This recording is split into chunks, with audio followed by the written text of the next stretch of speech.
Madame, Monsieur, bonjour. C'est un plaisir de vous retrouver dans l'actualité de ce 13h atelier de consolidation de l'unité nationale, une initiative de l'Association des jeunes leaders pour le développement de l'islam au Bénin. Vous suivrez également dans cette édition le constat de Clémence Tonoucoin au marché de Tokan, un marché nouvellement construit mais peu exploité. Puis hors de nos frontières, décès de l'ancien président malien Ibrahim Boubacar Keïta ce dimanche 16 janvier à son domicile à Bamako. Voilà pour le sommaire. Le développement dans un instant.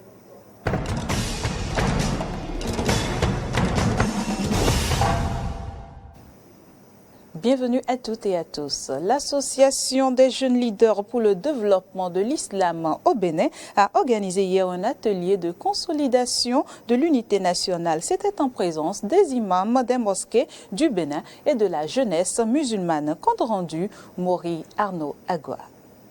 Cet atelier a porté sur le thème « Consolidation de l'unité nationale, rôle de la jeunesse musulmane au Bénin ». À l'entame, la jeunesse musulmane de l'Association des jeunes leaders pour le développement de l'islam au Bénin, AJLDIB, a eu droit à une séance de prière animée par les imams des mosquées centrales de Séméré et de Batito. Dans son allocution, le coordonnateur de l'AJLDIB, en la personne de Din Adjou, imam central de la mosquée de Fifadi, a invité la jeunesse à une prise de conscience. Chers jeunes leaders, notre pays, plus que jamais, est sur la voie du développement et nous devons encourager l'équipe gouvernementale pour ce faire.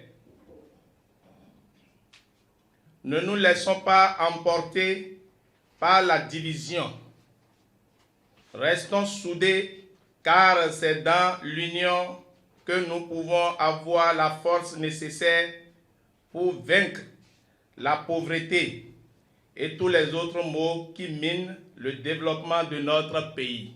Dans son discours d'ouverture, Cheikh Imam Shakirou Amoussou, président du conseil d'administration de l'AJLDIB, a salué les efforts du gouvernement. Il y a une révolution en cours dans ce pays. Il s'agit de notre état d'esprit. Nous voyons autrement les choses. Plus rien ne se passe comme avant, surtout sur le plan politique où le marchandage du soutien au pouvoir était la norme. La jeunesse musulmane présente à cet atelier a eu droit à 2 communications, l'une animée par l'imam Abdou Wassiou sur le thème « Unité et intégrité territoriale en islam » et l'autre par Cheikh Imam Shakirou Amoussou sur le thème « Finance islamique, une porte de sortie pour la jeunesse ». Pendant ce temps, les descendants du roi Adjaouta ont tenu la 4e édition de leur retrouvaille annuelle. C'était à Dahet, dans la commune de Bopa, où ils ont encore réitéré leur engagement à valoriser et perpétuer leurs us et coutumes. Les détails de cette rencontre des fils et filles d'Adjaouta avec Jonas Bouchi.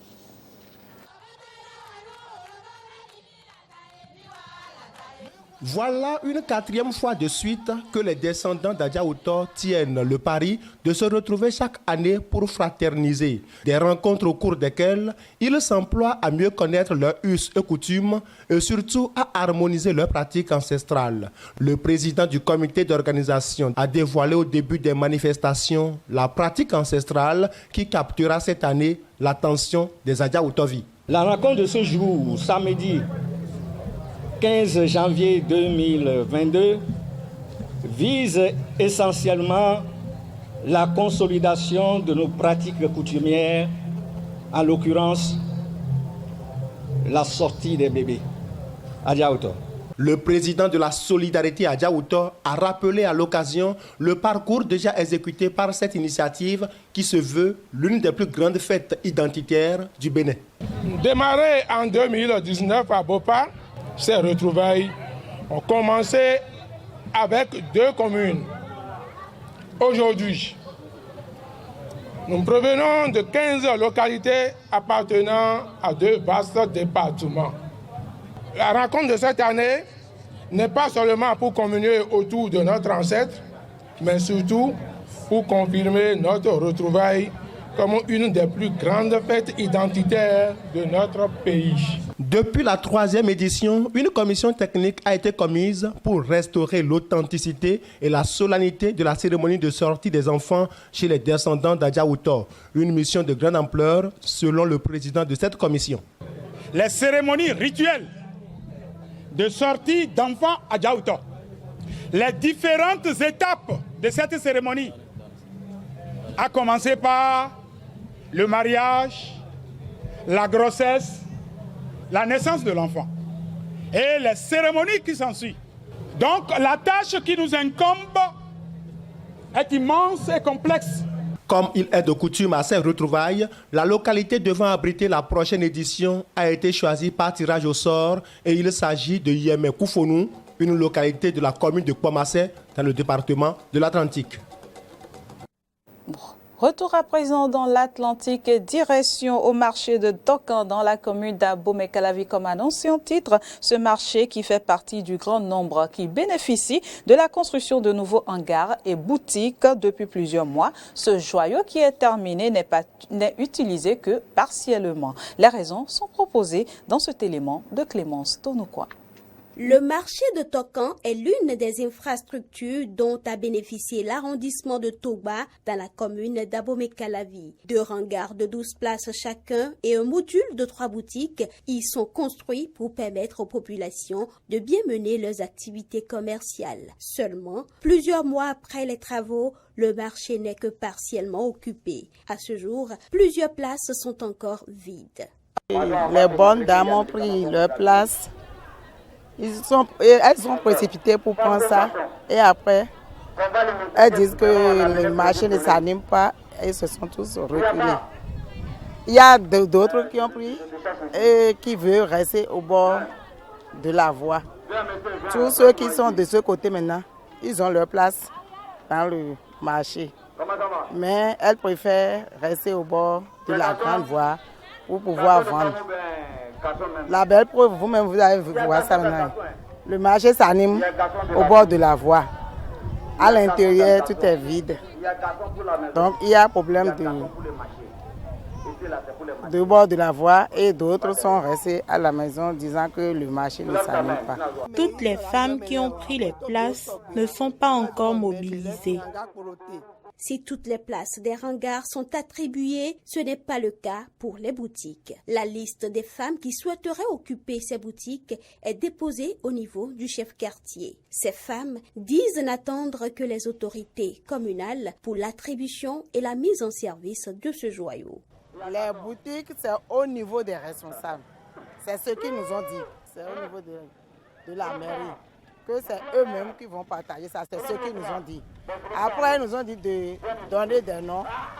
Et on a donné des noms chez le chef village. Donc la liste est avec le chef village. Je ne sais pas si c'est déjà à la mairie ou à l'arrondissement. Mais tout est déjà prêt. Il n'y a plus de boutiques vides. C'est juste, on va nous les attribuer. Mais jusqu'à présent, on attend. Nous souhaitons inaugurer le marché. Et pour cela, nous voulons que les autorités soient présentes à cette inauguration.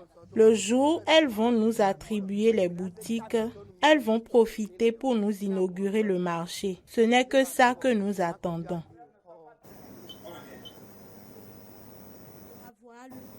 Les autorités communales d'Abomey-Calavi, indexées dans cette situation, n'ont pas... Deuil national au Mali depuis hier dimanche 16 janvier. Ibrahim Boubacar Keïta, l'ancien président, s'est éteint à son domicile à l'âge de 76 ans. Malade depuis son renversement du pouvoir par un coup d'état militaire, il laisse le pays face aux lourdes sanctions imposées par la CEDEAO. Ibrahim Boubacar Keïta n'est plus. Président du Mali entre 2013 et 2020, Ibeka est décédé dans la matinée de dimanche à l'âge de 76 ans. Les hommages au sein du monde politique malien se sont succédés dans les heures qui ont suivi cette nouvelle. Je pense que c'est une grande perte en termes de repères pour la jeunesse malienne, pour la population malienne. Mais comme on le dit, Et nous continuons toujours à croire que chaque fois que, en tout cas, Dieu ferme une porte, il réouvre une autre porte. Le Mali et les Maliennes, et les Maliens plutôt, viennent de perdre le fils de ce pays, leur président. Un homme qui avait le Mali chevillé dans le corps, un homme qui aimait profondément ce pays, un grand homme d'État, un républicain et un papa pour moi. Même élan de réaction chez les voisins du Mali. J'ai appris avec consternation le décès ce matin de l'ancien président du Mali, Ibrahim Boubacar Keïta. À sa famille et au peuple malien, je présente mes condoléances les plus attristées. Je suis peiné d'apprendre le décès de M. Ibrahim Boubacar Keïta, ancien président de la République du Mali. Mes condoléances émues à sa famille et au peuple malien, amis et frères. Paix à son âme. Il y a 1 an et demi, Ibrahim Boubacar Keïta avait été éjecté du pouvoir après un coup d'État de la junte militaire. Son décès émeut une partie du peuple malien. Il a fait ce qu'il pouvait faire pour le pays, même s'il n'a pas fini son mandat. Quand même, il a fait ce qu'il pouvait faire. Donc la vie, ainsi va la vie. Bon, sa mort me choque énormément parce que c'était notre président. Nous l'avons combattu, mais c'était un homme de paix, de parole. Il a gouverné le Mali et que son âme repose en paix, que la terre lui soit légère. Élu avec l'objectif de réduire la pauvreté, d'affronter les multiples crises et d'améliorer la situation sécuritaire, Ibeka affiche un bilan pour le moins contrasté. Le pays a globalement joui d'une forte croissance économique pendant sa présidence. Mais les problèmes sociaux persistants, la peur liée au djihadisme ou encore une corruption dénoncée par une partie de la population ont terni la mandature d'Ibrahim Boubacar Keïta. Face à la prise de pouvoir de la junte en 2020, l'ex-président s'était imposé un devoir de réserve et ne s'était plus exprimé sur la situation politique de son pays. Sur le vieux continent, l'Ukraine a affirmé de tenir des preuves de l'implication de la Russie dans une cyberattaque d'ampleur qui a visé la semaine dernière plusieurs sites gouvernementaux. Des accusations qui interviennent dans un contexte de vive tension entre Kiev et Moscou et que le Kremlin a vivement démenti. La précision avec RT France. L'Ukraine a été ces derniers jours la cible d'une cyberattaque massive. D'après les autorités, près de 70 sites web de ministères et d'agences gouvernementales ont été touchés. Dans un premier temps, certains responsables ukrainiens avaient écarté la piste russe avant que Kiev, mais aussi Washington, n'accusent finalement la Russie de ces attaques, le tout dans un contexte de tension extrême entre Moscou et Kiev. Les accusations rejetées en bloc par le Kremlin. La Russie n'a rien à voir avec les dites cyberattaques. Nous avons entendu des propos accusant la Russie d'être derrière cela, mais aucune preuve n'a été fournie.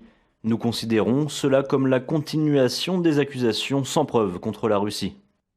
Lors de la semaine qui vient de s'écouler, des représentants russes ont rencontré des représentants américains, de l'OTAN et de l'OSCE afin de discuter de la situation en Ukraine et des garanties de sécurité demandées par Moscou. Les progrès ont été minimes et ce nouvel épisode de tension, ces nouvelles accusations à l'encontre de la Russie ne font qu'ajouter de la pression à un statu quo déjà très précaire. Cet atelier a porté sur le thème d'Omicron a été déclaré samedi à Pékin par les autorités chinoises à l'approche des Jeux olympiques de leur ouverture plus précisément. Pékin joue la course contre la montre pour empêcher une flambée épidémique. La ville n'hésite pas à employer les mesures drastiques. Reportage. Mauvais timing pour la Chine. Tandis que les Jeux olympiques d'hiver s'ouvrent dans moins de 3 semaines, l'arrivée d'Omicron sonne l'alarme. Le pays, qui était parvenu à enrayer la circulation du virus pendant 2 ans, fait face à une reprise de l'épidémie. Avec ce premier cas du variant officiellement détecté dans la capitale ce samedi. Pékin est entré dans la période des Jeux olympiques d'hiver et doit faire face à la double pression de la prévention, de l'importation de cas étrangers et de la résurgence des infections locales. Aujourd'hui, un nouveau cas local confirmé a sonné l'alarme pour notre travail de prévention et de contrôle. Les départements à tous les niveaux doivent maintenir un état d'urgence et renforcer la prévention et le contrôle de façon conjointe.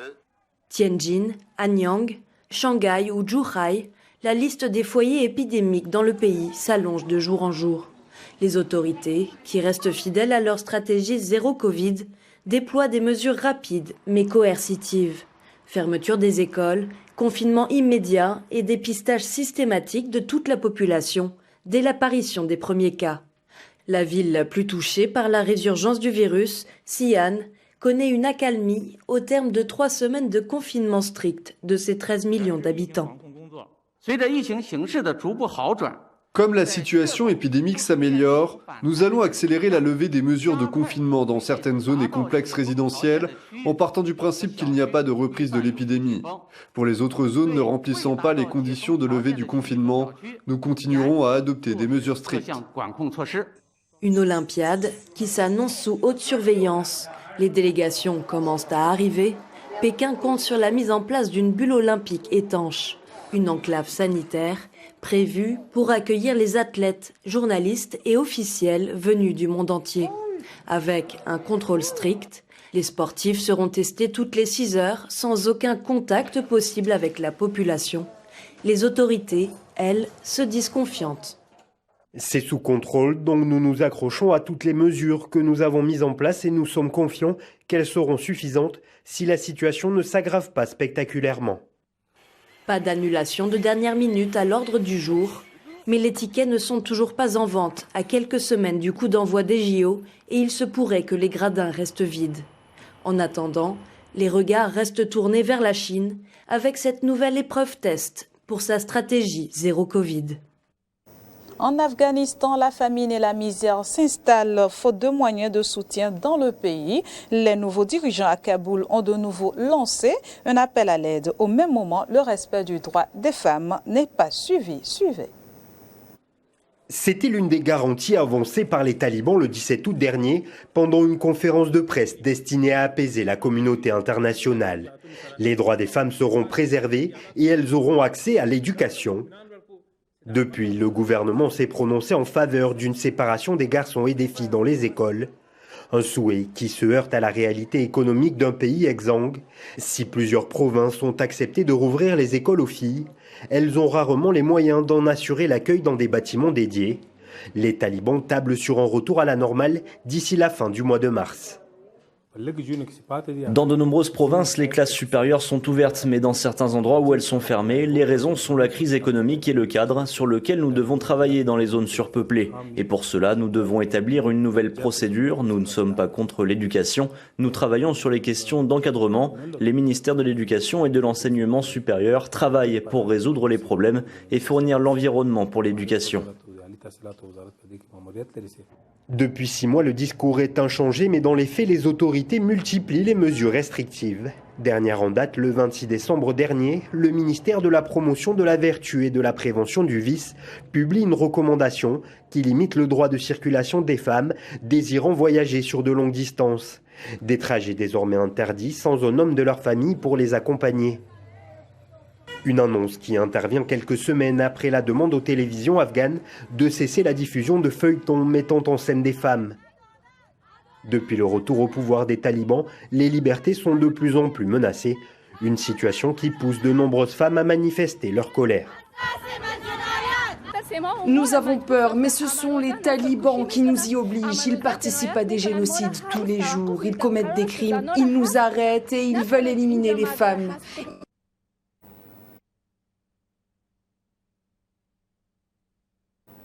C'est la fin de ce point de l'actualité. Merci à tous de l'avoir suivi. L'information se poursuit sur nos différentes plateformes digitales, à savoir Twitter, YouTube, Facebook et sur notre site internet officiel www.benet-eden.tv. À bientôt.